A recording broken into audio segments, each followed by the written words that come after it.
राजकुमारी नौकरानी कैसे बनी। एक राजा की बेटी राजकुमारी को सुख सुविधाओं की इतनी आदत हो गई थी कि वह उनके बिना रह नहीं पाती थी।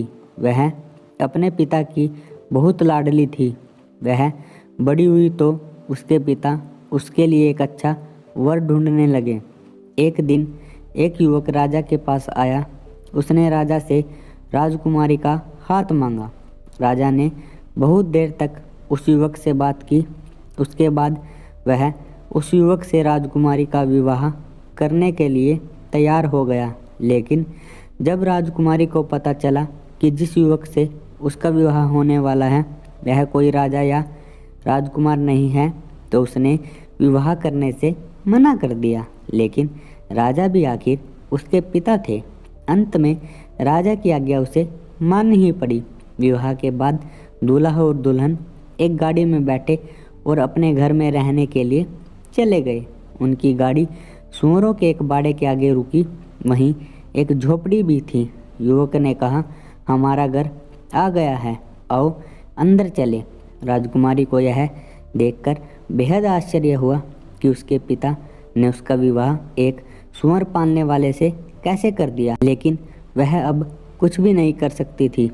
उसके पति ने उससे कहा, अब यही तुम्हारा घर है, कल से तुम मेरे काम में मेरी मदद करना।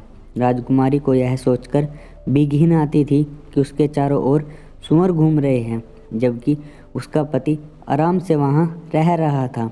धीरे धीरे राजकुमारी को सूअरों के बीच रहने की आदत पड़ने लगी। वह अपने पति की मदद भी करने लगी। कुछ महीने बीत गए। अब तक राजकुमारी घर का सारा काम अपने आप करना सीख गई थी, बल्कि उसे यह सब करने में मज़ा आने लगा था। एक दिन अचानक उसका पति उससे बिना कुछ कहे कहीं चला गया। काफ़ी देर तक वह वापस नहीं आया। फिर वहाँ एक बग्घी आई। देखने में यह किसी राजा की बग्घी लग रही थी। बग्घी के कोचवान ने राजकुमारी से कहा, आपको हमारे राजा साहब ने बुलाया है, आइए मेरे साथ चलिए। अब वो कोई राजकुमारी नहीं बल्कि एक साधारण सूअर वाली थी।